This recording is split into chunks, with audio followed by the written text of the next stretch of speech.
Hello दोस्तों, तो कैसे हैं आप सब। सर, लॉकडाउन में बिरयानी के बिना जैसे रह सकते हैं वैसे ही है। लेकिन दोस्तों, एक बात याद रखना कि लाइफ में बिरयानी हो जाए या कोई और फास्ट फूड हो जाए या कुछ भी हो जाए, सब लग्जरीज है। लाइफ में तुम्हें जीने के लिए सिर्फ जिंदगी चाहिए, सिर्फ जिंदगी। You don't need anything to live life except the life.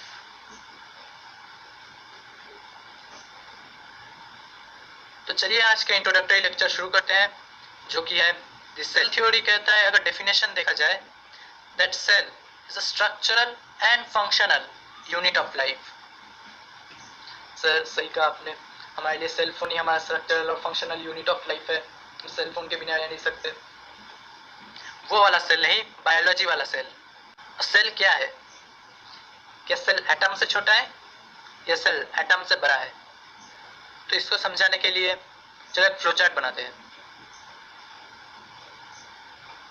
तो सबको पता है कि कोई भी मैटर एटम से बना है।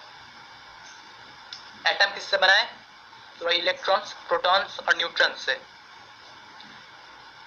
हमारा एटम बना है इलेक्ट्रॉन्स, प्रोटॉन्स,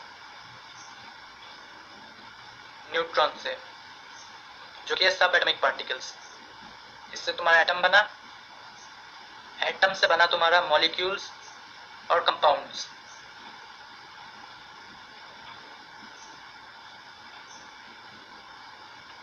इससे क्या बना? मिक्सचर्स, तुम्हारा कोलॉइड्स और तुम्हारा सॉल्यूशंस। इससे क्या बना? बायोमोलिक्यूल्स।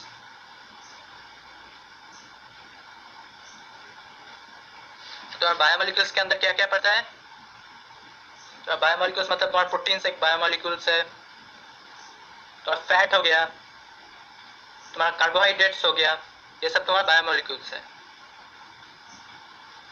सर, फैट बायोमोलिक्यूल्स है मतलब लॉकडाउन में पड़े पड़े मेरे पेट में बायोमोलिक्यूल्स जम रहे हैं। बायोमोलिक्यूल्स मतलब तुम्हारा फैट, प्रोटीन से सबका सिंपल मॉलिक्यूल्स, तो बायोमोलिक्यूल्स कहते हैं।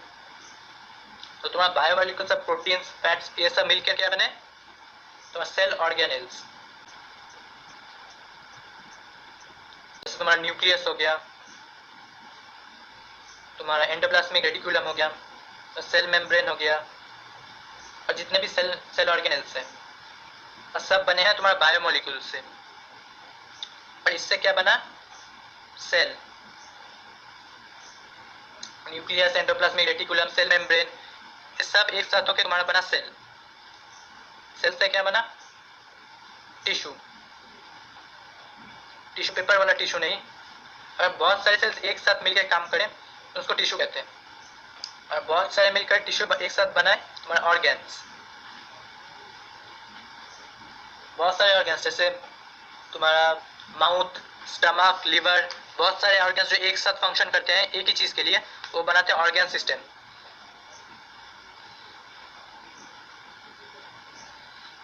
जैसे तुम्हारा बोन, 206 बोन्स मिलकर बने तुम्हारे स्केलेटल सिस्टम, जो कि एक ऑर्गेन सिस्टम। तो बोन एक ऑर्गेन है, बोन से तुम्हारा बना स्केलेटल सिस्टम, जो कि एक ऑर्गेन सिस्टम। तुम्हारा डाइजेस्टिव सिस्टम हो गया, तुम्हारा सर्कुलेटरी सिस्टम हो गया, सर्कुलेटरी सिस्टम में तुम्हारा हार्ट आ गया, तुम्हारा लिम्फ आ गया, तो ब्लड वेसल्स आ गया, आर्टरीज आ गया, और बहुत सारे ऑर्गेन सिस्टम मिलकर बनाते हैं एक कंप्लीट इंडिविजुअल। तो आज का लेक्चर है सेल के ऊपर।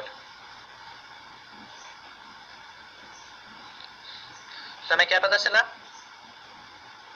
और living beings made of sales.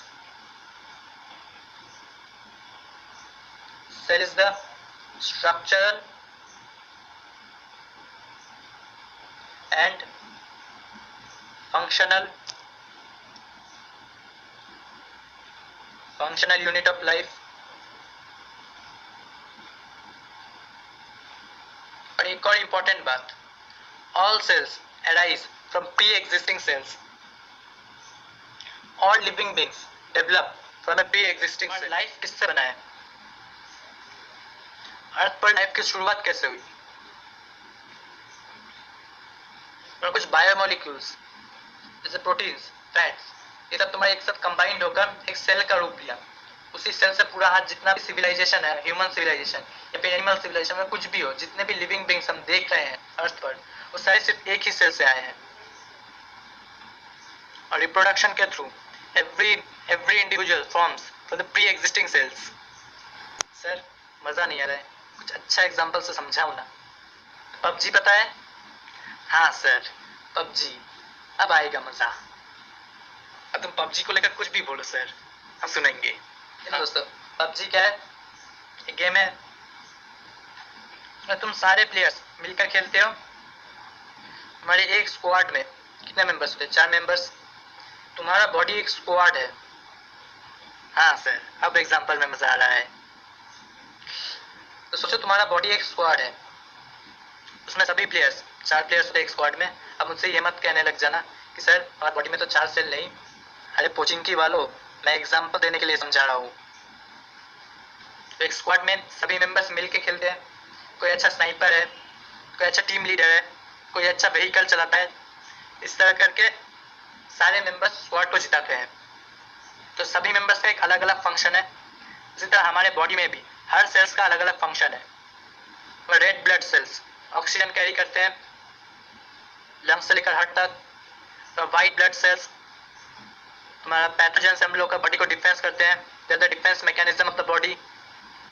Alveoli cells को एक्सचेंज ऑफ गैसेस में हेल्प करते हैं. तो आइलेट ऑफ लैंगरहैंस क्लास 9 में प्रयोग है. They are the secretory cells of pancreas which secretes glucagon, insulin and somatostatin. ये सब तुम लोग क्लास 9 में पढ़े होगे, सब छोटी छोटी बातें हैं. तो मेन फंडा क्या है कि जो हमारा पूरा हम जो जी रहे हैं वो हमारा पूरा बॉडी सेल से बना है. और एक लाइफ का मतलब ही है सेल. और तुम्हारा ऑर्गेनिज्म जितना बड़ा होगा तो नंबर ऑफ सेल्स उतना ज्यादा है उसमें. Larger an organism greater of the number of cells in its body. और एक ऑर्गेनिज्म कैसा हो सकता है? One organism can be single celled. एक सेल हुआ तो क्या उसका मतलब उसमें कोई दम नहीं है? हर एक ही सेल है तो क्या मतलब वो कमजोर है? कोरोना वायरस ने तो दिखाई दिया है कि एक सेल क्या कर सकता है. एक सेल ने, वायरस के एक सेल ने पूरे अर्थ को एकदम लॉकडाउन कर दिया है. तो सेल के साइज से उसका स्ट्रेंथ पर कोई फैसला नहीं होता. सिंगल सेल ऑर्गेनिज्म से एग्जांपल्स है बैक्टीरिया. हाँ तुम लोग का वायरस तुम्हारा कोई सेल मतलब इधर सेल उतना कंसीडर नहीं किया जाता है. वायरस तुम्हारा आता है लिविंग बींग्स और नॉन लिविंग्स के बीच में आ जाता है. तो तुम्हारा जब वो तब खाली स्पेस में रहता है तो it behaves as non living. And जब वो लिविंग बींग्स के अंदर रहता है जैसे ह्यूमंस के अंदर रहता है तब वो अपना इफेक्ट दिखाता है. इसलिए अभी तक उसको कैटेगराइज नहीं किया है कि वो सेल है या कुछ और. मैं बस एग्जांपल देने के लिए कहा. और ईस्ट हो गया, तुम्हारा एमोइबा हो गया. They are single celled organisms. तुम्हारा फ्यू सेल्ड में क्या हो सकता है? They are the solo players. Painting चली गई. They are the solo players. इन सोलो प्लेयर में भी तुम्हारा कोई तुम्हारा क्राउन पे है, कोई तुम्हारा एस है, कोई तुम्हारा क्राउन लेवल पे, कोई तुम्हारा एस लेवल पे, कोई डायमंड पे है. So don't underestimate them. Few celled. Spirogyra हो गया. सर ये क्या क्या नाम बता रहे हो? और वॉलबॉक्स हो गया. सर मैं वीडियो स्किप कर रहा हूँ, ये क्या है? ये थोड़ा एग्जांपल्स हैं, देख लो. अभी तो बहुत कुछ जानना बाकी है। याद रखना दोस्तों, जानने में और नॉलेज गेन करने में जो मजा है वो और कहीं नहीं। You will fall in love with knowledge.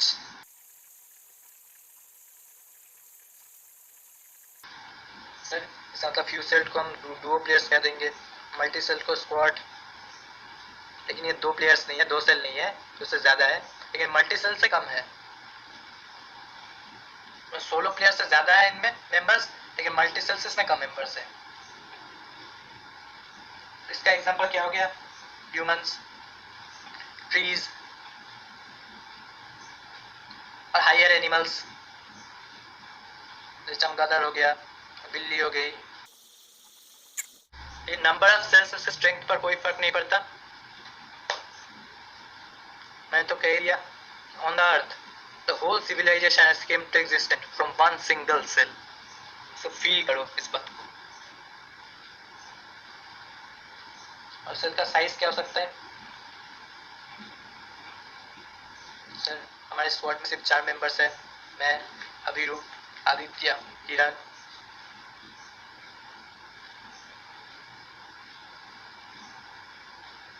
हमारा स्क्वाड बहुत छोटा है।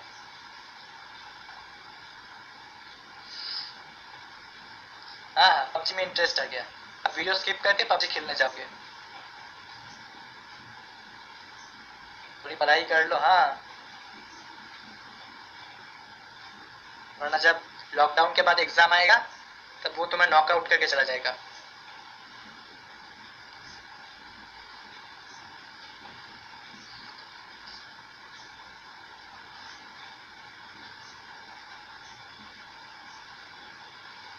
स्मॉलेस्ट सेल्स क्या क्या है? तो बैक्टीरिया है। तो ह्यूमंस में रेड ब्लड सेल्स है। लॉन्गेस्ट सेल्स क्या है? Nerve cells. तो लार्जेस्ट सेल्स क्या है? सर नर्व सेल्स है नहीं, लॉन्गेस्ट कहा है और ये लार्जेस्ट है। लार्जेस्ट मतलब तुम्हारे एरिया में बड़ा, तुम्हारा वॉल्यूम में बड़ा, उसको लार्जेस्ट कहते हैं। लॉन्गेस्ट मतलब तुम्हारा सिर्फ लेंथ में बड़ा। तो नर्व सेल्स ऐसा नहीं होता। तब ड्राइंग बहुत खराब बना रहे हो। और नर्व सेल्स देखने में ऐसा ही तो होता है, तो सर लेंथ बड़ा है इसलिए उसको लॉन्गेस्ट सेल्स है। और लार्जेस्ट सेल्स मतलब तुम्हारे वॉल्यूम में बड़ा है। और लार्जेस्ट सेल्स है इस अर्थ पर ऑस्ट्रिच का एग। सर आज डिनर में मैंने अंडा खाया, बहुत ही टेस्टी था। अंडे की याद मत दिलाओ, मेरे भाई ने मुझसे एक ले लिया था। तुम्हारे स्क्वाड में कितने मेंबर्स हैं? पबजी स्क्वाड नहीं, तुम्हारे होल बॉडी में। हाँ, पबजी का एग्जांपल दिया, मजा आ गया। तो हमारे बॉडी में करोड़ों सेल्स हैं। इतने सेल्स हैं कि तुम गिन नहीं सकते। There are millions, millions and millions of cells in our body. तुम्हारे ब्रेन सेल्स में, तुम्हारे ब्रेन में तुम्हारा जितना ज्यादा सेल्स रहेगा उतना तुम्हारा इंटेलिजेंस रहता है। There are approximate 10,000 million nerve cells in the brain cortex. Millions and millions of red blood cells running regularly through your blood vessels. There are thousands of millions of white blood cells in our body, who is responsible for our defense mechanism. जो तुम्हें दुश्मन आने पर alert करता है, बाकी squad members को दुश्मन आने पर इन्फॉर्म कर देता है। और जैसे ही तुम्हारे इन्फॉर्म करता है तो बॉडी का डिफेंस मैकेनिज्म एक्टिवेट हो जाता है और स्नाइपर लेके नॉकआउट कर देता है वायरस को। वायरस या बैक्टीरिया जो भी हमारे शरीर में घुसते हैं नॉकआउट कर देता है। सेल के कितने शेप हो सकते हैं? सर मेरा बैटरी सिलिंड्रिकल साइज का है। फिजिक्स वाला सेल नहीं, बायोलॉजी वाला सेल की बात कर रहा हूं मैं। तो रेड ब्लड सेल्स बाइकॉन्केव शेप के होते हैं। व्हाइट ब्लड सेल्स एमोइबॉइड होता है। सर अब तब से ब्लड के पीछे ही क्यों पड़े हो? नर्व सेल्स लंबे होते हैं। इच्छा सी ड्राइंग मैं बना सकता हूँ। तो मैं वही डायलॉग दूंगा जो तुम्हारे टीचर्स देते हैं, I am not a artist.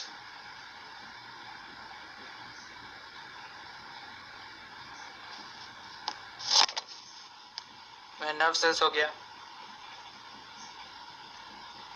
और प्लांट्स के लीव्स में, जो प्लांट्स के लीव्स में कुछ पोर्स होते हैं और उन पोर्स को गार्ड करता है गार्ड सेल्स।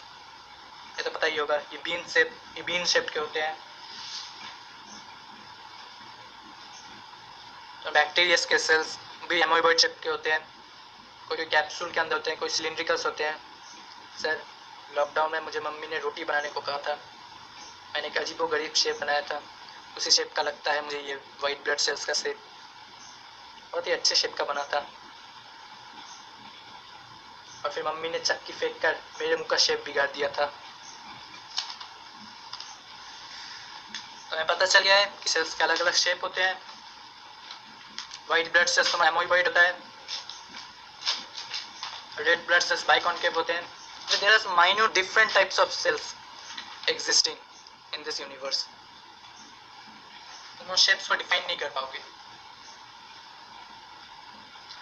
इस सेल्स के बीच में क्या क्या है? हमारे जो स्क्वाड मेंबर्स है उनके पास क्या क्या है? सर स्नाइपर है, कार 98 है, एक शॉट मारेगा एनिमी को, जस्ट एक शॉट और किल, मैं पहुंच गया क्राउन। अब पबजी से बाहर निकलो। सर आप तब से पबजी की बातें किए जा रहे हो और हमसे कह रहे हो कि पबजी से बाहर निकले। हाँ बाहर निकलो, वरना एग्जाम आकर तुम्हें AWM से उड़ा देंगे।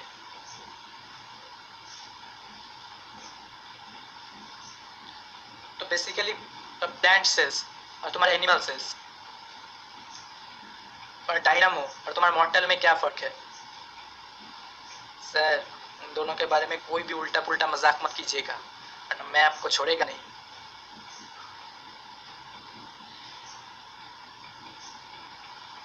तुम्हारा एनिमल सेल्स बेसिकली गोल शेप का होता है। किसी भी सेल्स का तो मैंने बोला पर्टिकुलरली कोई शेप नहीं होता, and you can define a cell by a shape, and basically your plant cell is like a more like a rectangle. Again I say you can define a cell by a shape, this is not a point of difference.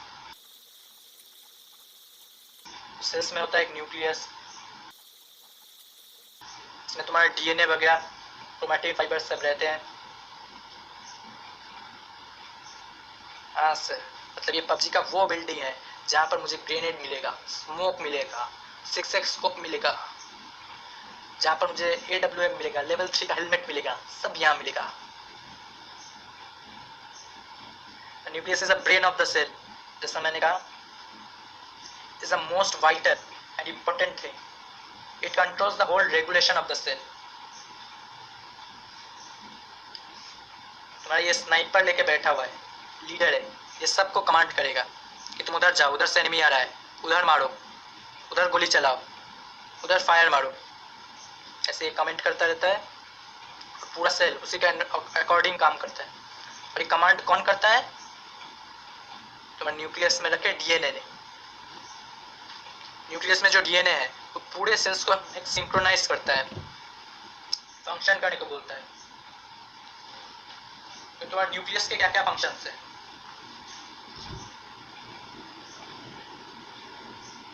Note कर सकते हो, सिर्फ introduction के लिए है। ये largest cell organelle है, mostly spherical होता है, डेंस होता है।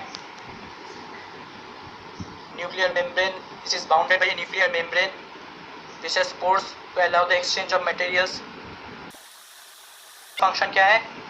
न्यूक्लियस के अंदर से मटेरियल्स, इंफॉर्मेशन, कोड जो कि पूरे सेल को चलाएगा, उससे न्यूक्लियस के बाहर जाने देना। और तुम्हारे सेल्स का जो इंफॉर्मेशंस, तुम्हारे सारे प्लेयर्स जो तुम्हें बोलेंगे कि मुझे ATEX मिला है, कोई बोलेगा मुझे मेडिकेट मिला है, तो ये बोलेगा कि तुम्हारा जिसके पास मेडिकेट नहीं है और जिसके पास 2 मेडिकेट है उसको बोलेगा कि तुम 1 मेडिकेट उसे दो। जिसके पास कोई भी स्कोप नहीं मिला है और जिसके पास 2 स्कोप है, ये बोलेगा तुम लोग उसको 1 स्कोप दो। तो ये कैसे बोलेगा? उसका माइक चाहिए। ये माइक का काम कौन करता है? इंफॉर्मेशन को बाहर और अंदर और बाहर करने देना। ये तुम्हारा इसका माइक और स्पीकर है। सर क्या क्या एग्जाम्पल दे रहे हो, बहुत ही बेकार एग्जाम्पल दे रहे हो सर। समझ में तो आ रहा है, ये बताओ मुझे, में जो नेटवर्क्स होते हैं वो क्या है? It contains chromatin fibres. Sir मस्त AWM की बात कर रहे थे, अभी ये क्या चीज़ आ गई? क्रोमैटिन, रेन एंड मार्टिन, क्या ये Wren and Martin English book का भाई है? रेन एंड मार्टिन नहीं, क्रोमैटिन फाइबर्स। क्रोमैटिन फाइबर्स क्या क्या है? They are the super coiled DNA. तुम्हारा जो डीएनए होता है, इसका रेफरेंस हम नेक्स्ट चैप्टर में पढ़ेंगे कि व्हाट इज क्रोमैटिन फाइबर्स। तुम्हारा डीएनए सुपर कॉइल्ड होता है तुम्हारे हिस्टोन प्रोटीन्स के सामने। सर ये हिस्टोन क्या चीज़ है? There are some small pointed proteins, protein like substances. 8 histone proteins को बाइंड करता है तुम्हारा डीएनए। सर मैं तो गिनने लग गया, 8 बनाया है तो बता दे रहा हूँ, उतना रिलेट करने की ज़रूरत नहीं है। देन तुम्हारा डीएनए इसको बाइंड करके एक जगह मुट्ठी में इसको पकड़ के रखता है 2.5 टर्न्स में। 2.5 टर्न्स में इसको पकड़ के रखता है। और ऐसे ही सारे हिस्टोन प्रोटीन्स को ऐसे बांध के ये जो सारे पॉइंट्स हैं इसको न्यूक्लियोसोम कहते हैं। मतलब एक फिगर को, सिर्फ एक फिगर को तुम्हारा न्यूक्लियोसोम कहेंगे। एक यूनिट को, मतलब 8 histone proteins wrapped by DNA in 2.5 terms, they are called nucleosome. One unit is called nucleosome, and these nucleosomes are coiled and supercoiled to form the chromatin fibers. समझ लो कि DNA बाल है, तुम्हारे बाल है, और ये तुम्हारे बीड्स है। लड़की लोग सर पे लगाते नहीं, बीड्स है। ये लोग बीड्स को मतलब कम रैप करके जो तुम्हारा पूरा नेटवर्क बनाते हैं तो उसको कहते हैं क्रोमैटिन फाइबर्स। ज़्यादा basically genetic information carrier. Sir पहले ही वीडियो में इतना मत बोलो, अभी तो मैंने सिर्फ स्कोप को लगाना सीखा है, तो 1-2 किल तो मारने दो, फिर मज़ा आएगा। ठीक है, तुम्हारा अभी उतना डिटेल्स की ज़रूरत नहीं है, इस पर डिटेल्स वीडियो आएंगे। तो और क्या है, फंक्शन क्या है? दे रेगुलेट सेल फंक्शंस। जैसे मैंने बताया, इसको बोलता है कि उसको 6 दो, जिसके पास 8x नहीं है उसको बोलते हैं इसको 8x दो। सर 8x किसको मिलता है? उतने लकी हम नहीं है, हम कभी 4x मिलता है। अब क्या तब से 8x लगा रखे हो? आज पबजी में मुझे चिकन डिनर नहीं मिला 8x की वजह से, और आप तब से मुझे कह जा रहे हो 8x 6x। सर आप गुस्सा दिला रहे हो हमें। अगर न्यूक्लियस को रिमूव कर दिया जाए तो cell will die, because nucleus is the only pro player, बाकी सब बॉट्स हैं। If nucleus is removed from a cell, it will die. तो न्यूक्लियस के ऊपर ये इंफॉर्मेशन थी। They are the brains of the cell. जैसे ह्यूमन बॉडी में तुम्हारा ब्रेन है, वैसे सेल का ये ब्रेन है। अब आता है तुम्हारा एनिमल सेल्स पे। Animal cell is covered by cell membrane. ये तुम्हारा सेल मेम्ब्रेन है।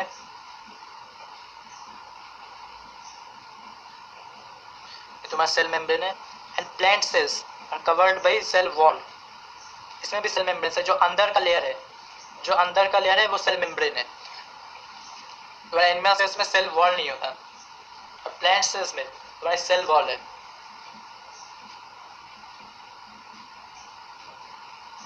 ये तो बेसिक डिफरेंस है, तुम लोग पता ही होगा, क्लास 9 में पढ़े होगे। सर अब मस्त मॉडल और डायनामो की कहानी सुना रहे थे, अभी ये क्या आ गया? Cell wall, cell membrane. तो इसको प्लाज्मा मेम्ब्रेन भी कहते हैं सेल मेम्ब्रेन को। Cell membrane is a living और cell wall is non living. याद रखना ये बात, सेल वॉल नॉन लिविंग है तो तुम्हारा सेल मेम्ब्रेन लिविंग है। बस घर के आसपास ही दीवारें देखो और सोचो दीवारें जिंदा नहीं है। सर लेकिन हमने तो प्रभाव सुना है कि दीवारों के कान होते हैं, so it is non-living, cell membrane is living. This is the basic difference. Cell membrane selectively permeable है, वो चूजी है। जैसे तुम अपने गर्लफ्रेंड के पास गए, उसको मूवी सजेस्ट किए, फिर वो नखरे करने लगी कि मुझे एक्शंस मूवीज़ नहीं देखना है, मुझे हॉरर मूवीज़ नहीं देखना है, थ्रिलर मूवीज़ नहीं देखना है, और कुछ कुछ तो सिलेक्ट करती है। जैसे कि उसे कॉमेडी मूवीज़ देखना है, जैसे कि उसे नॉलेजेबल मूवीज़ देखना है, ऐसे वो सिलेक्ट करती है। ठीक है, खुश होने की ज़रूरत नहीं है, पढ़ाई पे ध्यान दो। तो cell membrane selectively permeable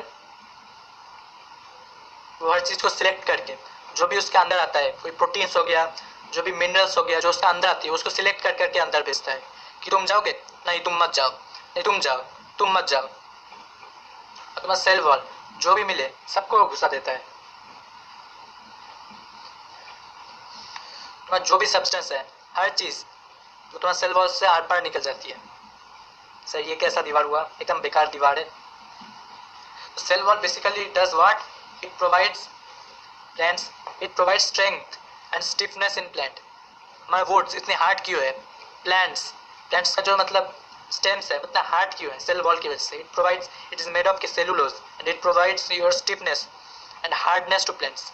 but ये फ्रीली परमिएबल है, इसमें हर चीज़ फ्रीली परमिएट कर जाती है। तो सेल मेम्ब्रेन, इसको प्लाज्मा मेम्ब्रेन भी कहते हैं, मैंने कहा था। तो it is made mostly made of, it is also mostly made of cellulose. तो सेल मेम्ब्रेन का भी बेसिकली सेल मेम्ब्रेन का एक ही फंक्शन होता है, provides, it provides shape and rigidity to the cell. So basically this is the main function of cell membrane, cell wall, to provide shape and rigidity to the cell and to cover the cell. एक तुम्हारी building में तुम्हारे जो walls है, दीवारें हैं, उसी का काम करते हैं। ये तुम्हारा एक शेप देते हैं, तुम्हारे घर को जैसे शेप देते हैं तुम्हारी दीवार, वैसे ही तुम्हारे ये सेल को शेप देते हैं, सेल वॉल और cell membrane. Cell wall is freely permeable, cell membrane is semi permeable. Cytoplasm is a semi liquid substance which is present inside the cell। मतलब तुम्हारा एक एक्वेरियम हो गया। तो एक्वेरियम में जो तुम्हारा ग्लास वॉल्स है वो ये सेल वॉल, सेल मेम्ब्रेन है, और उसके अंदर जो लिक्विड है वो तुम्हारा साइटोप्लाज्म है, और इसके अंदर मछलियाँ हैं। आई लव फिश, कल मेरे घर में फिश बनेगा। सिर्फ खाने के बारे में सोचते रहो। हाँ, खाना और पबजी वही तो है, यही तो है जिंदगी। और इसमें क्या रहते हैं, इसमें ऑर्गेनेल्स रहते हैं, cell organelles is content in the cytoplasm. और न्यूक्लियस में न्यूक्लियोलस होता है। न्यूक्लियोलस का फंक्शन क्या है, इट प्रोड्यूस राइबोसोम्स। ये राइबोसोम बनाते हैं जो प्रोटीन सिंथेसिस में हेल्प करते हैं। उसके बाद क्या आता है, सेल साइटोप्लाज्म के बाद क्या आता है, साइटोप्लाज्म में तुम्हारे सारे रिएक्शंस होते हैं। जो तुम्हारा सेल का जो जितने भी रिएक्शंस होते हैं वो तुम्हारा साइटोप्लाज्म में होते हैं। और फिर क्या आता है, तुम्हारा एंडोप्लाज्मिक रेटिकुलम, शॉर्ट फॉर्म में ईआर कहते हैं। तो ये स्मूथ एंडोप्लाज्मिक रेटिकुलम्स होते हैं।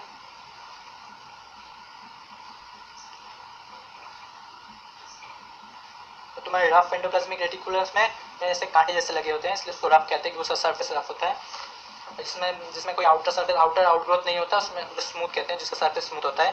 तो एंडोप्लाज्मिक रेटिकुलम का फंक्शन क्या है, These are the irregular network of tubular double membrane. It is a continuous with the plasma membrane on the outside and the nuclear membrane on the inside. It can be smooth or rough. It is supportive framework of the cell. तुम्हारे घर के अंदर तो जैसे दीवार बनने से पहले उसमें देखा है पिलर्स होती है, टीएमटी बास लगा के जैसे पिलर्स बनाते हैं ना, जैसे ये this are the supportive framework of the cells. और सिंथेसिस और ट्रांसपोर्ट ऑफ प्रोटीन्स का काम करते हैं। ये जो प्रोटीन्स बना उसको इधर से उधर ये ट्रांसपोर्ट करने का काम करते हैं। ये हो गया एंडोप्लाज्मिक रेटिकुलम्स का फंक्शन। प्लांट सेल में एक वैक्यूल होता है बड़ा सा, पता होगा तुम लोगों को। तो सेल, एनिमल सेल में कोई वैक्यूल नहीं होता, वैक्यूल होता है तो छोटा सा होता है। तो वैक्यूल का फंक्शन क्या है, in the plant cell, vacuoles in the plant cell stores waters and fats और gives turgidity to the plant cell। जब इसमें बहुत सारा water,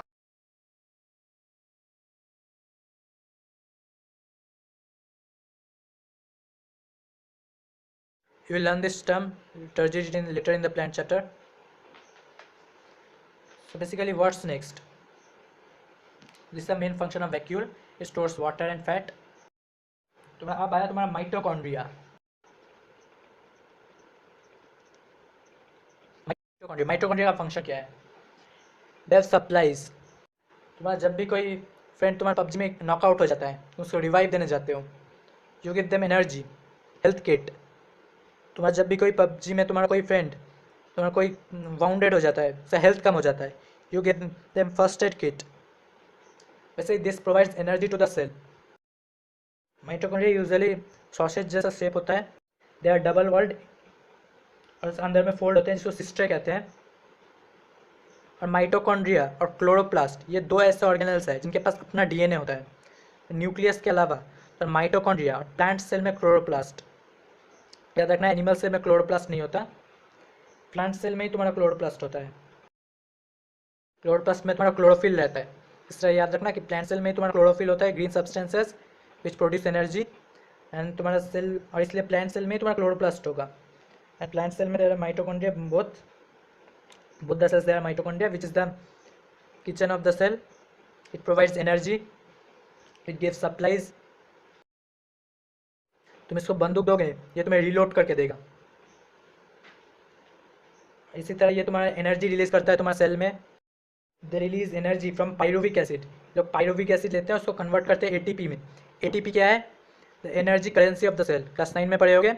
ATP, adenosine triphosphate. So ATP is the energy currency of the cell. They release energy in the form of ATP. और ATP में क्या होता है? There is the energy reach, दो बॉन्ड्स होते हैं ATP में।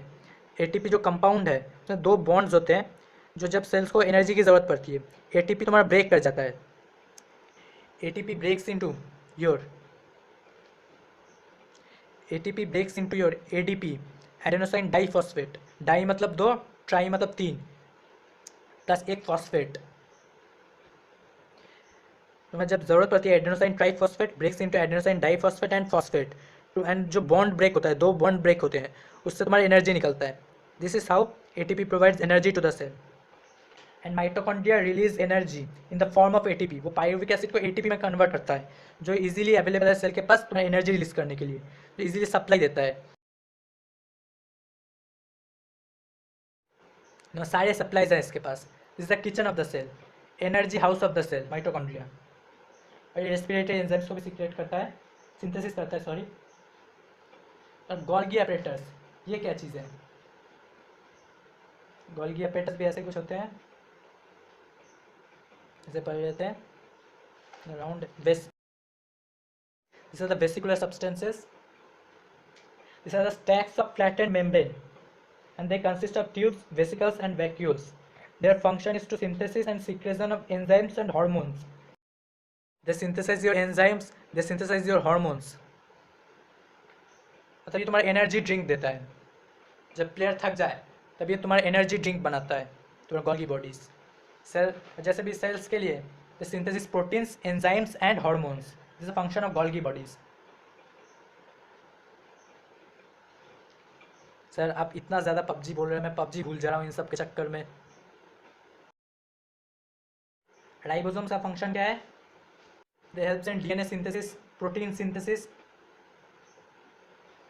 राइबोसोम्स तुम्हारे एंडोप्लाज्मिक रेटिकुलम्स के बाहर लगे रहते हैं, जिसको रफ अपीयरेंस देते हैं, तब ये एंडोप्लाज्मिक रेटिकुलम कहता है तुम्हारा रफ एंडोप्लाज्मिक रेटिकुलम।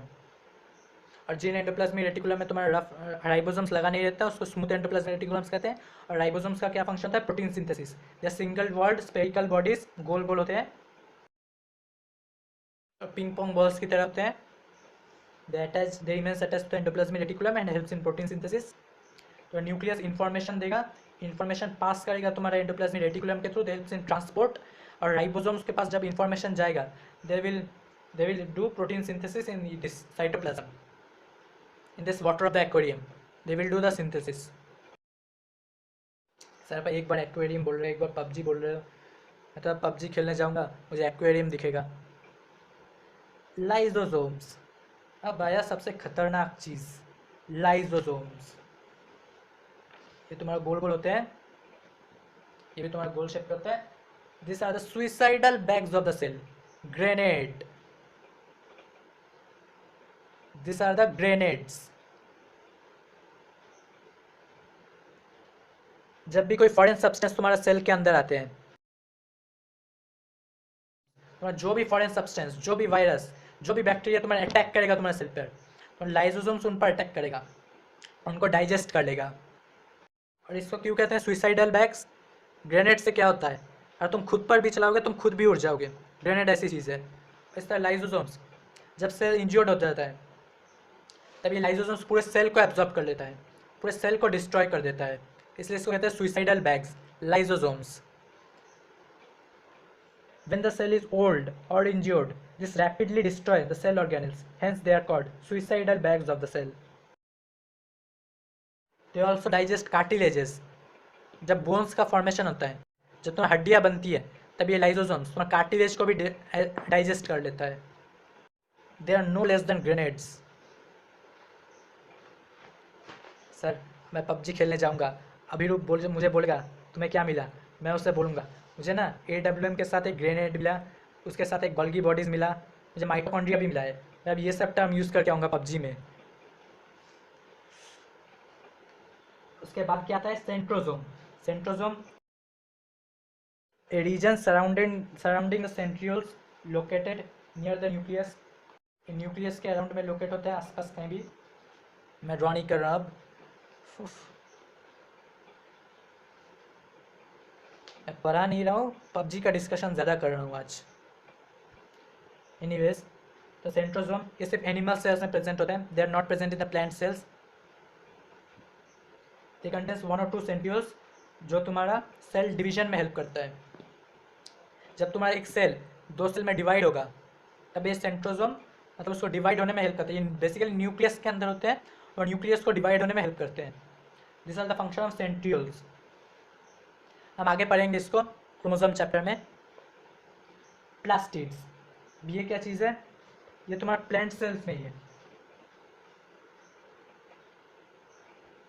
प्लास्टिड्स क्या है, तो क्लोरोप्लास्ट एक प्लास्टिड है, प्लास्टिक नहीं।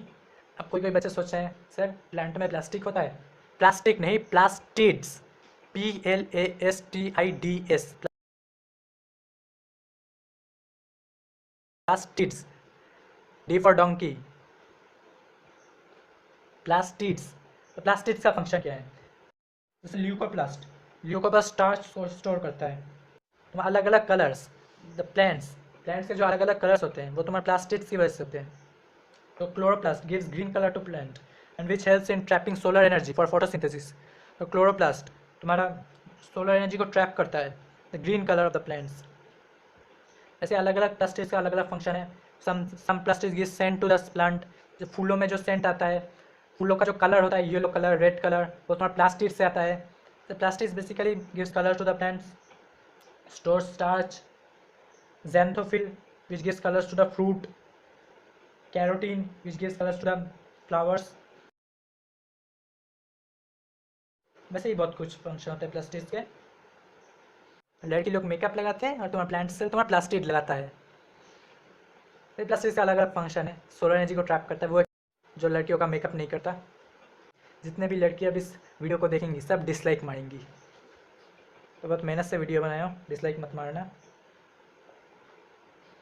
डिसलाइक मारने से बेसिकली डीमोटिवेट होते हैं जो क्रिएटर्स होते हैं यूट्यूब के, जो तुम्हारे जो फ्री में काम कर रहे हैं तुम्हारे लिए, दे आर बेसिकली डीमोटिवेटेड। तो डिसलाइक मत मारा करो। न्यूक्लियस बता दिया हूँ, न्यूक्लियोलस बता दिया हूँ। न्यूक्लियोलस हमारा राइबोसोम्स प्रोड्यूस करता है, भी बताया। तुम्हारा chromatin fibres made up of DNA threads, they are the carriers of your genetic information. Vacuoles का काम क्या होता है, storage of water, gives turgidity to the cell, cell को फुला देता है।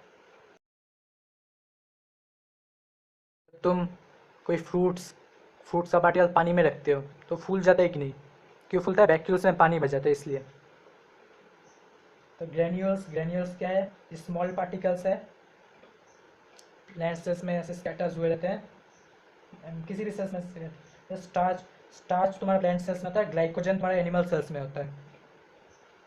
और fat containing granules act as your food for the cell.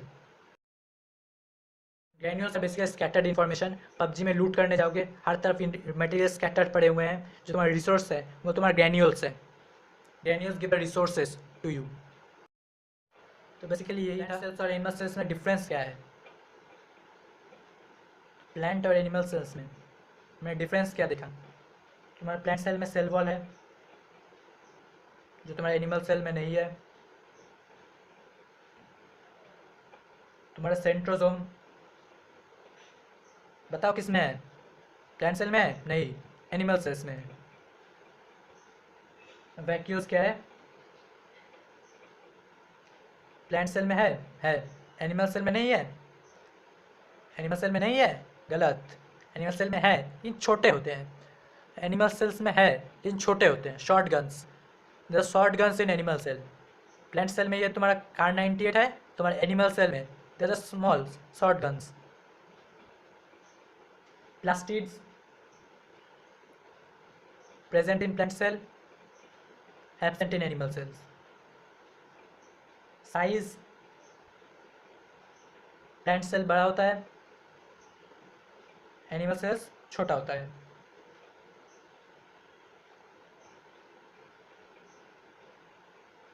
Plant cell का साइज बड़ा होगा तभी तो बरगद का पेड़ इतना बड़ा है, नारियल का पेड़ इतना बड़ा है।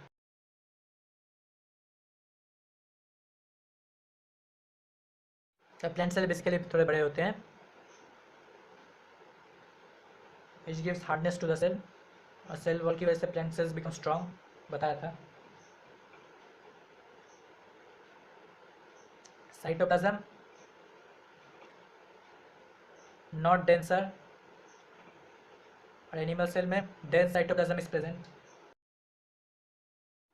And cytoplasm includes vacuoles, no, तो साइटोप्लाज्म वो पार्ट है और वैक्यूल्स के छोड़कर जो पार्ट होता है उसको साइटोप्लाज्म कहते हैं। जो वैक्यूल्स के अलावा जो स्पेस बचता है जहाँ पर सारे सेल ऑर्गन्स प्रेजेंट होते हैं, वैक्यूल्स हमारा पानी है, वैक्यूल्स आर सिर्फ एम्प्टी वाटर्स। पबजी फील्ड में देखो बहुत जगह पानी पड़ा रहता है, they are the vacuoles, they are the not the fields, they are only fats and water. Cytoplasm includes all the other parts which contain the cell organelles. जहाँ पर तुम्हारा रिएक्शन होता है वो साइटोप्लाज्म है। वैक्यूल्स तुम्हारा सिर्फ पानी है, पानी और फैट। तुम लोग ये टर्म भी सुने होंगे, प्रोटोप्लाज्म। तो प्रोटोप्लाज्म क्या है? जैसे living part of the plant, जो भी सेल का पार्ट जीवित है वो प्रोटोप्लाज्म है। जनरली इसको सेल मेम्ब्रेन के अंदर जितने भी पार्ट्स है अंदर आते हैं वो तुम्हारा प्रोटोप्लाज्म कहलाता है। तो बेसिकली प्रोटोप्लाज्म या फिर प्रोटोप्लास्ट भी कहते हैं। ये प्रोटोप्लाज्म या प्रोटोप्लास्ट क्या है? प्रोटोप्लाज्म या प्रोटोप्लास्ट है तुम्हारा living part of the plant, और बेसिकली ये टर्म यूज़ किया जाता है तुम्हारा प्लांट सेल के लिए जब तुम्हारा सेल वॉल रिमूव कर दिया जाता है। Cell wall is non living, बताया था। सेल वॉल के अलावा सेल मेम्ब्रेन इज़ लिविंग, याद रखना। सेल वॉल तुम्हारा नॉन लिविंग है और तुम्हारा सेल मेम्ब्रेन इज़ लिविंग। और बेसिकली प्लांट सेल को एड्रेस करने के लिए बहुत सारे एक्सपेरिमेंट किया जाता है प्लांट सेल के साथ। बहुत सारे जेनेटिकली जीएमओ बनाया जाता है, जेनेटिकली मॉडिफाइड ऑर्गेनिजम्स। उसके लिए तुम्हारा प्लांट सेल का सेल वॉल रिमूव करना पड़ता है क्योंकि ये बहुत हार्ड होता है, जो सब्सटेंस ये बहुत हार्ड होता है, इसलिए इसको रिमूव करना पड़ता है बिकॉज इज नॉन लिविंग। तो जब सेल वॉल रिमूव कर दिया जाता है तो बेसिकली वो प्लांट सेल तब प्रोटोप्लास्ट कहलाता है। लेकिन बेसिकली डेफिनेशन देखा जाए तो तुम्हारा एनिमल सेल को भी कहा जा सकता है। Living part of the cell is called तुम्हारा प्रोटोप्लाज्म। तो तुम्हारा इंट्रोडक्टरी लेक्चर बस इतना ही था। और जब हमने जो बेसिक बायोलॉजी सेल के बारे में आज हमने जाना, ये तुम्हारे सिलेबस में नहीं है, एसएससी के सिलेबस में इंक्लूडेड नहीं है ये चैप्टर, ये बस तुम्हारे इंट्रोडक्शन के लिए था। सो बताना गेम प्ले कैसा लगा, मेरा मतलब पढ़ाना कैसा लगा, बताना, कमेंट करना। अच्छा लगे तो वीडियो को लाइक कर देना। तो मिलते हैं नेक्स्ट चैप्टर को लेकर। नेक्स्ट चैप्टर है तुम्हारा क्रोमोसोम और सेल डिवीजन। इसके बारे में हम जानेंगे क्रोमोसोम क्या है। आज हमने जाना कि न्यूक्लियस के बारे में, तो न्यूक्लियस के अंदर ही तुम्हारे जो क्रोमैटिन फाइबर्स हैं वही तुम्हारे एक और सुपर कॉइल बन के क्रोमोसोम बनते हैं। उसके बारे में हम पढ़ेंगे नेक्स्ट चैप्टर में। याद रखना दोस्तों, पढ़ाई करने में मज़ा आना बहुत ज़रूरी है। Gaining knowledge should not be a tiresome work, it should be a fun. जब नॉलेज पाने में जो मज़ा आएगा then you will be fall in love with gaining knowledge. पढ़ाई करते रहो, बेस्ट ऑफ लक।